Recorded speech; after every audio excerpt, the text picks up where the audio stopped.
Hello, everyone. If you like what I'm doing here, please consider subscribing, liking, and commenting. It would really help the channel out quite a bit. Thank you very much. Here, transcribed, is another in NBC's outstanding parade of new shows. Four-Star Playhouse, a repertory company of 4 great Hollywood stars. This is Rosalind Russell. This is Fred McMurray. This is Loretta Young. This is Robert Cummings. Yes, these are the stars, heard weekly on Four-Star Playhouse.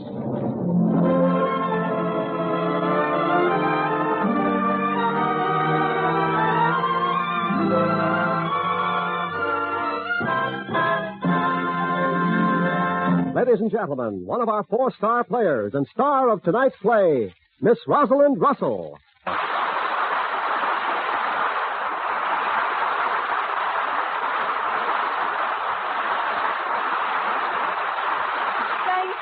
And welcome to our playhouse again.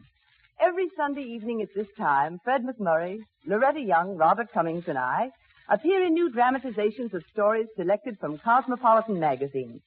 Stories by the world's leading writers of popular fiction. Tonight, I am a very busy girl. Tonight, I play several people because, as Annalee Barker, wistful movie starlet trying to make up with energy for her lack of beauty, I have a hard time making up my mind just who I want to be. So I try to be every movie star I've ever seen since I was 4. And our evening's tour de force becomes a tour de farce. So hop on the merry-go-round for a dizzy whirl with a dizzy girl as we bring you Robert Carson's The Incredible Annalee with Frank Lovejoy as Jim.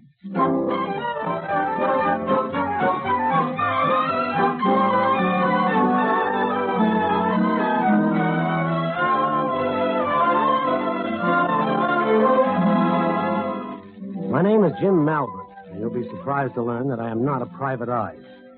I'm a public relations man with Imperial Pictures, Hollywood, California. It's highly significant that I was in the middle of writing the word stupendous on my typewriter when Annalee Barker hurtled through my door with Mr. Pickrell, head of publicity. Hallelujah! Hallelujah! They are hooked.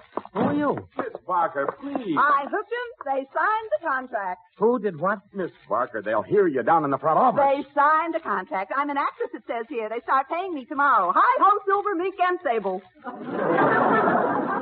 What is this, Pickrell?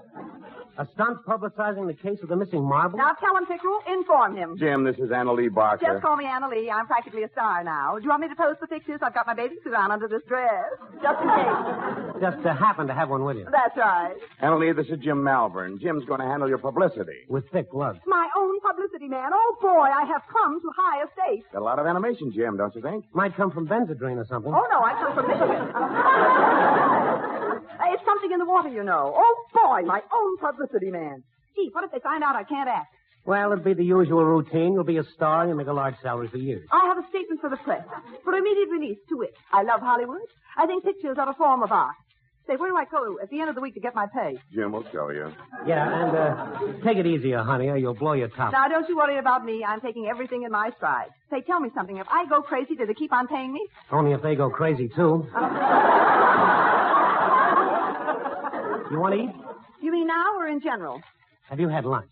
Well, I want to eat in the studio restaurant where I can be seen. Oh, sure. Maybe Loretta Young or Fred McMurray will ask for your autograph. And they should have it. Pickrell, this girl's got something. I'm not pretty, and I can't act. But I've got a quality of sheer enthusiasm and electricity that will get over to an audience and give them a jag. Yeah, you got more than that. I got delusions of grandeur, but in a very modest way. I got to go outside. I feel my ulcer coming on. Well, shall we eat, Dynamo Girl? I think you ought to eat very nourishing foods to help you keep your strength up, because I warn you, I am the only non-Mohammedan whirling dervish in captivity. I will run you ragged, but the experience will be worth the 10 years it takes off your life. Now, how much of your money can I spend for my lunch?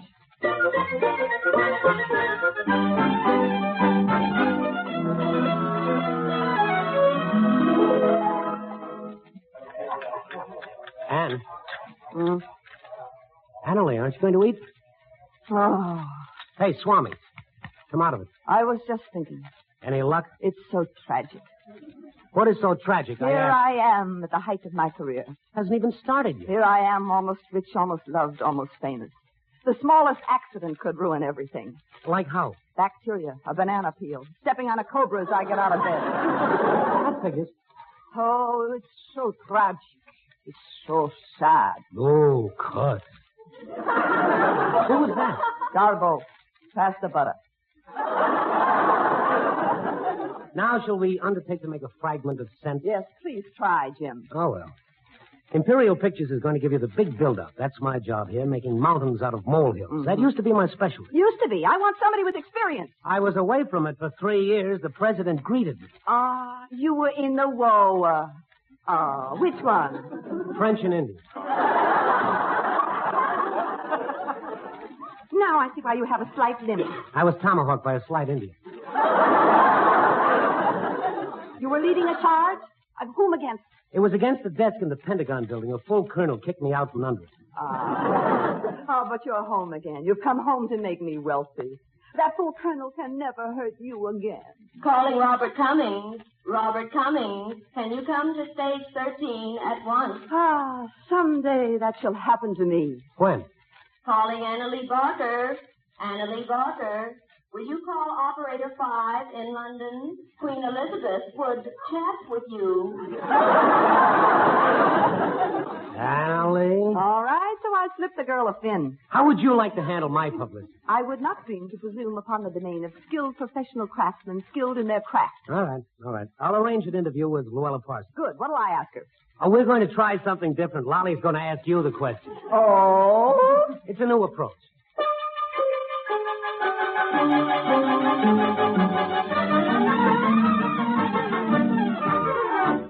There I was, Miss Parsons. May I call you Lolly? There I was, Lolly, in Michigan, a complete failure. I was busted financially and likewise spiritually when I was 14 and discovered that men do not like gabby dames with undistinguished faces.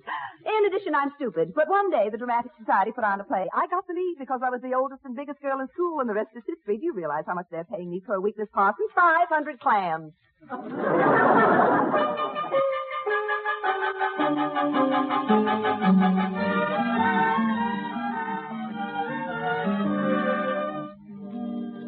Everything was an act with Annalee, but she had something. I wasn't sure what.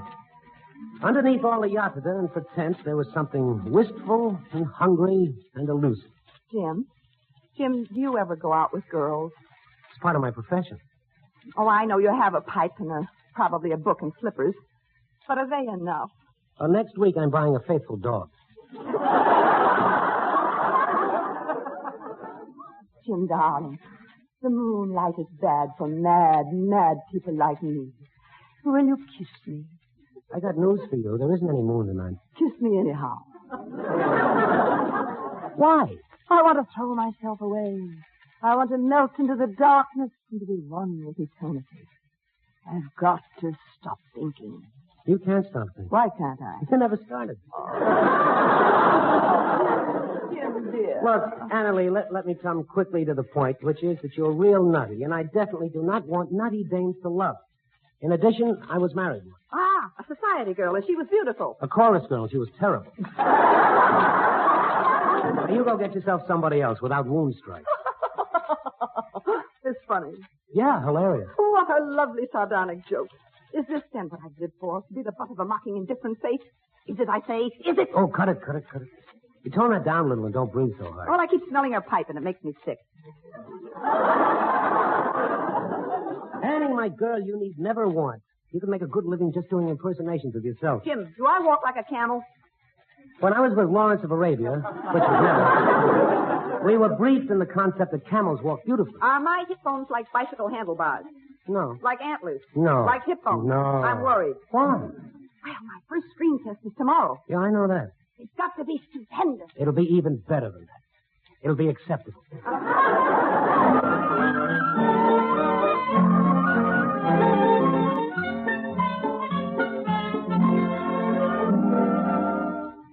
The next day, they shot the test. The full treatment. The works. She came off the set looking pale and shaken. I took her to lunch. She couldn't eat much, only a steak or two. Her eyes were wide, dry, and steady. Come on, Jay. Eat. Live. I can't. Which? Neither. Oh, you were great today. I could smell my acting. I disagree. It was like a faint aroma of burning automobile tires. Recaps yet. This is the end. I will go to my garage. I will close the door. The exhaust pipe of my sweet little Maxwell and... Ah, that's the coward's way out. Goodbye, Jim. Take care of yourself. I hope you'll find a better girl than I was to you. You weren't my girl. I was, too. Well, much as I'm loath to quarrel with you, in your final hours, our relationship was that of fellow wage slaves. I'll leave you a note of farewell. I'll murder you if you do. Farewell, Jim, my beloved. Well, so long forever until this afternoon. We're going down to the harbor and help launch a new ship. I should be out of this world. When weren't you out of this world? Pick up at your apartment at 1 o'clock.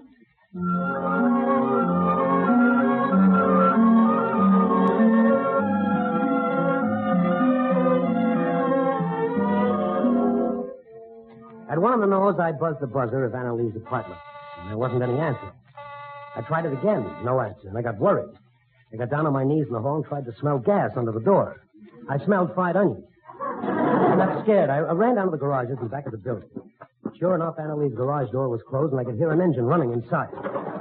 I lifted the door. A wave of fumes and monoxide surged out at me. I ran inside, yelling with grief. Annalee! Annalee! Don't go in there. You want to get dead? Annalee, where are you? Honey, where are you? Out here. Here I come. I'll save you. I'll save you. Let me go. Oh, come on. Isn't this wonderful? Gorgeous doll that saves public relations man. Let me go, you dizzy doll. Here we are. What a story. Oh, I'll kill you. I'll kill you in cold blood if I have to send out for something. You planned it, didn't you? No, I was really going to buck myself off. Why didn't you Well, then? I had to go back for my lipstick and my contacts. I looked bad enough alive. Oh. Oh, peanut brittle, don't ever give me a scare like that again. Rhubarb pie. You thought I was dead. I was afraid you were. I noticed you whipped off your coat to flap away the fumes from my limp and pitifully helpless form. I was pulling off my coat to plug up any leaks in the garage. Annie, I think I'm going to... Jim, help! Oh, he's passed out. Get a doctor. Newspaper reporters, ambulance, photographers,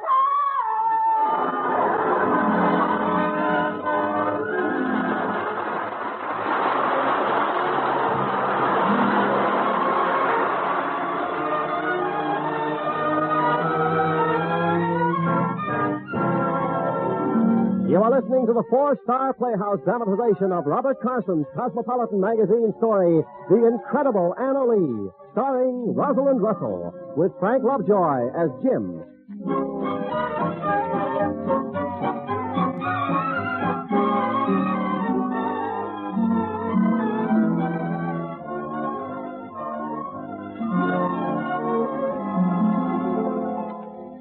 The police came. So did the reporters. So did the photographers. Annalee got her publicity, only there was a slight switch.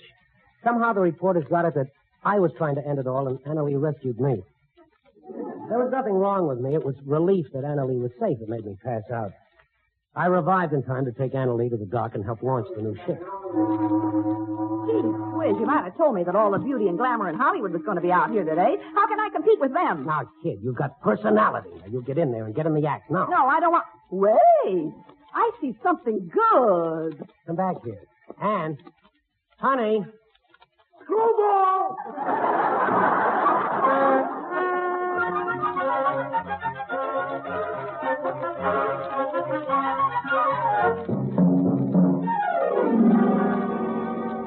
Annalee came back an hour later. She had in tow a big, despondent-looking lieutenant commander with a crew haircut and the padding walk of a prize fighter. I didn't like it. Commander Thornton Carlisle, this is Jim Melbourne. How are you? Thornton Carlisle. Jim watches over me at the studio. Nice watching. It's an income. I'm hungry. So let's eat. Taxi. We'll go in my limousine. Limousine. Did you hear that, Jim? This highly decorated lieutenant commander possesses a limousine. How is it on carbon monoxide output, Commander? What's that you say? Now, Jim, you must stop thinking those morbid thoughts. I am just... Jim just tried to commit suicide this afternoon. I saved him. Oh, of all the out-and-out fabrications. Now, don't that decide is... to deny it, Jim. It's in all the afternoon papers. Oh, come on. I know a seafood place. It's terrific. Oh, good. I'll order jellyfish. Jellyfish? They don't have jellyfish. Well, I can order it, can't I? And then you tell them who I am and it'll be on the radio that I eat jellyfish. Come on, I'm starving.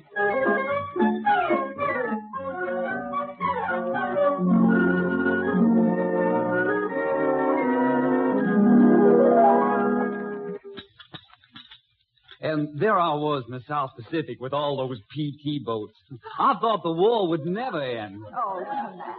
You must have been prolonging the war. I beg your pardon? Now, this dame can send you howling to the nearest snake pit. Yeah? Well, I'm going to have another drink. Annalee? No, thanks, you hulking dipsomaniac. Hey, you know, alcohol might make you look good to me. Well, now that's a funny way for a woman to talk who deliberately picked me up. I didn't pick you up. Anyhow, all the other girls had Navy men around them, and there I was alone, an ugly duckling among swans. You are not ugly. I'll thank you not to contradict the ladies. Attaboy, Navy. Your servant, ma'am. I wanted a naval escort like I saw with Virginia Mayo and Esther Williams. So I picked this big oaf. Well, now I'm an oaf. Oh, I want men to admire me. I want to be loved. Instead, I am homely, obscure, and unwanted. Oh, here she goes again. If Annalee fails in pictures, she's going to kill herself. You know that? Shut up. Kill herself? You shut up, too. Well, how? Some involved gag with an exhaust pipe. That's been changed. It'll be a gun, and I'm going to take a couple of you with me. If I'd have known what it was like here in the States, I would never have come home. Let's go, Annalee. Can I drop you somewhere? On what and from what altitude? Annalee better come home with me alone. Studio orders. He lies in his teeth, but they're his teeth. Annalee, I don't understand this at all. My dear Commander, this has been perfectly charming. If I've said anything amiss at all, believe me, it's only because you are an ill-favored lout and deserve no better. Bless you and keep you, Commander. Annalee, don't be like that. Can't you see I'm all... Oh, Thornton, don't you understand? Suppose I should get to like you. I'm fighting that attraction now. Cut it, But if baby. it gets too powerful, can we look forward to anything but tragedy? Not a thing. Come on, Annalee. It's getting late. No. This deep-sea flounder here fatally fascinates me. I'm going with him.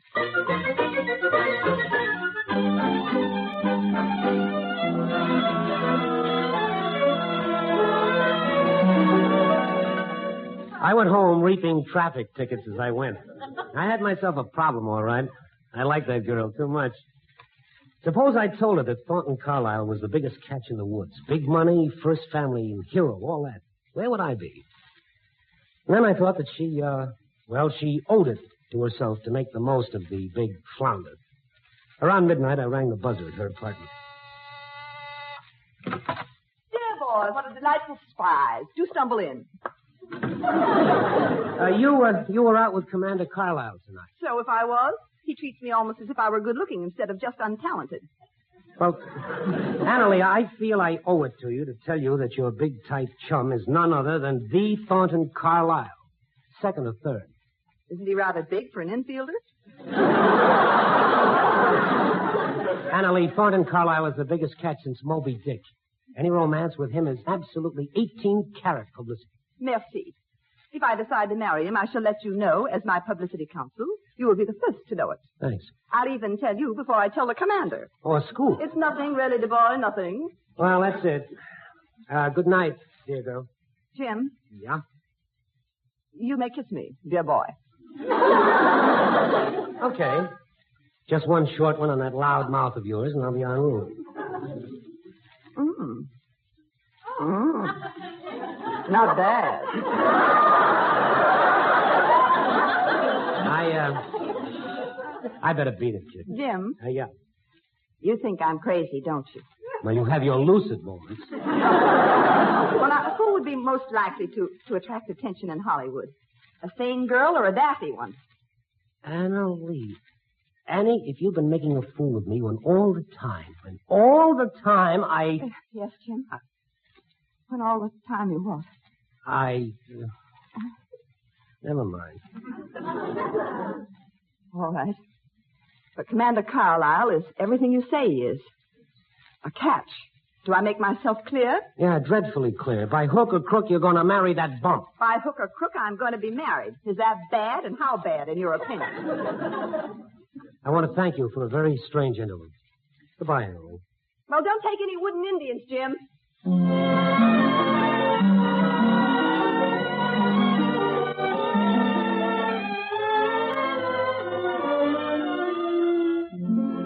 In the morning, I handed Pickerel my resignation as vice president in charge of publicity for Annalee Barker.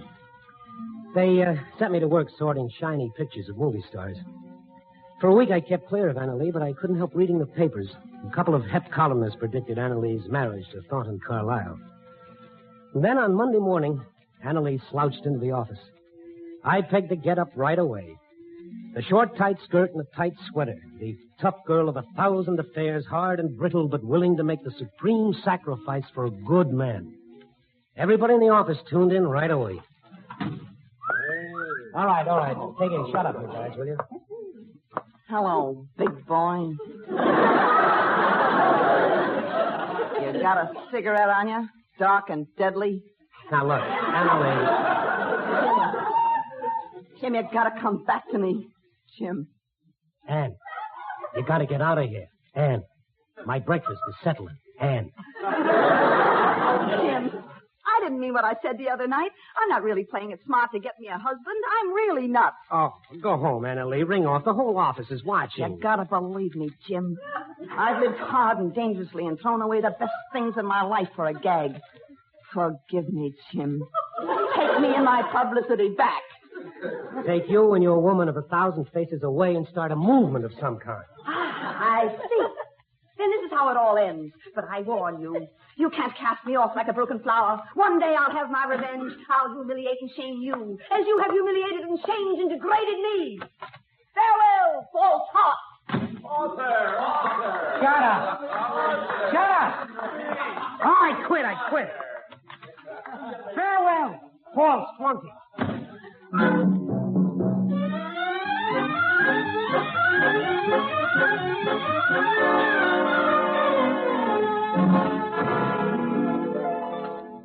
And that was definitely the last I saw of Annalee Barker, in the role of Sadie Thompson, that is. However, 2 weeks later, she returned as Orphans of the Storm, both of them. I was at home smoking my pipe and minding my own business when the doorbell began to come out by the roots. All right. Granted you want in. I'm coming. You hound, you. Oh, Commander Carlyle. Nice to see you. Why, you contemptible cad. I didn't want to come here, James. Truly, I did not. Well, come in. 'Tis a night for nary man nor beast. Now, what is this? Well, you know what it is. I did not wish to come here. Truly, I did not. Cut. Don't you snarl at this fine, innocent girl. I asked her to marry me. She accepted. And then she... How could I come to him, a soiled dove? Why, you dirty dog. I told him about our affair. You'll marry this woman or I'll slaughter you. Wait a minute. I know this act. Annie, you're going to have a baby. Uh-huh, a girl. We'll call her Lynn. East Lynn. Then it's true. Well, what can I say, Commander? I'm going to knock you kicking, so. Say the word, sweetheart, and I'll pulverize this pier. You don't dare. Big Jim Malvern is worth 2 of the likes of you. I'll give up. I'm through. No, Commander. Marry her. Maybe you'll find out in time who she really is. I wouldn't dare. Craven, poltron, coward, and wretch. Now what's she talking about? Firm of lawyers on Hill Street, I think. Good night. Oh, for those quiet days in the PT boats again. Hey, peanut brittle. Well, it was an act, Jim. I expected you to deny everything, of course. Annalee, what do you want out of life, anyhow? What everyone else wants out of life. Someone to love and someone to be loved by. When I wasn't pretty enough to get that, I settled for the next best thing, a career. But I wasn't pretty enough for that either. I had to do cartwheels and handstands, and I did them to win second best. You didn't really want to be an actress? Consolation prize only. What about those starring vehicles? Perambulators. And big premieres? Twins would be a nice big start. What about spectacles? Well, I'll bring them to you with your pipe and slippers. Now, what about this?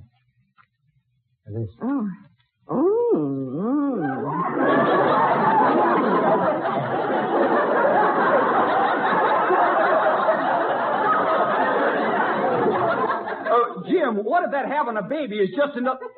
Well, pardon me.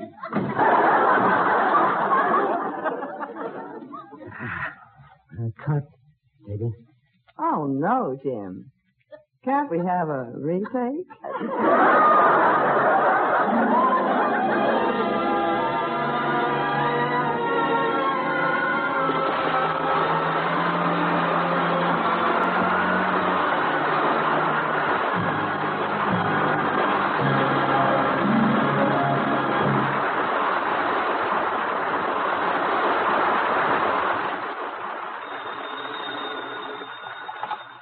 Four-Star Playhouse. Rosalind Russell speaking. This is Fred McMurray, Roz, as if you didn't know. Fred McMurray. Well, how nice of you to call. As if you liked the show. As if I didn't.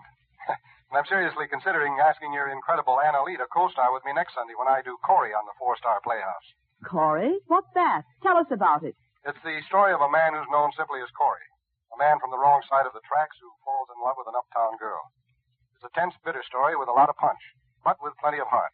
Good, strong love story, too. It sounds very potent, Fred. And I'll be at the radio pulling my handkerchief to shreds. Okay, Roz. Thanks. Good night. Goodbye, Fred. And thanks for calling. And good night, friends. Tune in, Fred, next Sunday. Hmm?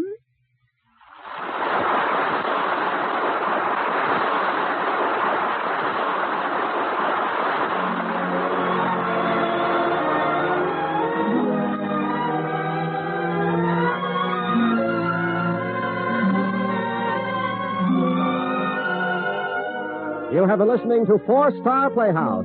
Tonight starring Rosalind Russell in Robert Carson's story, The Incredible Annalee, adapted for radio by Milton Geiger. Frank Lovejoy was featured as Jim Malvern. Others in the cast were Betty Moran, George Neese, and Ken Christie. Four-Star Playhouse is directed by Warren Lewis. Music composed and conducted by Albert Harris. Portions were transcribed. Rosalind Russell will soon be seen in the Columbia Pictures comedy, Tell It to the Judge.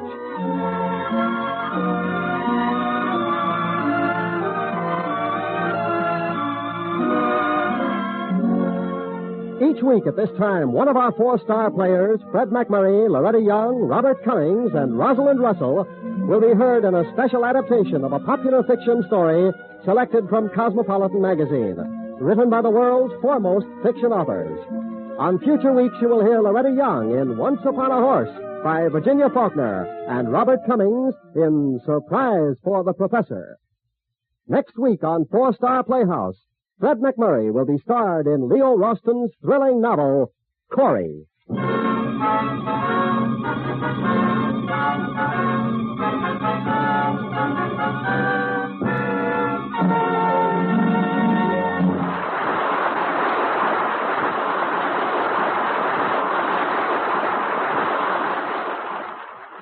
Break that match.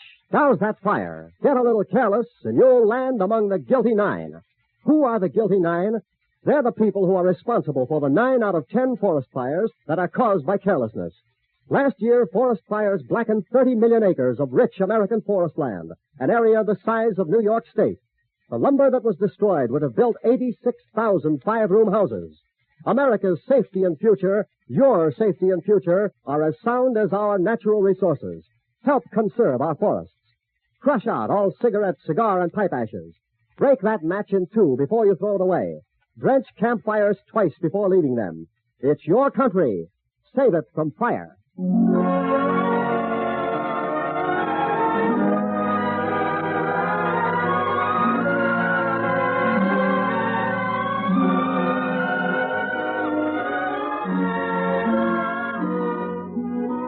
In just a few moments, you are going to hear another of the NBC Symphony Summer Concerts. And 1 hour from now, Ethel Merman is sure to delight you in her own new show. For the best in entertainment all evening long, keep your dial tuned to your favorite NBC station.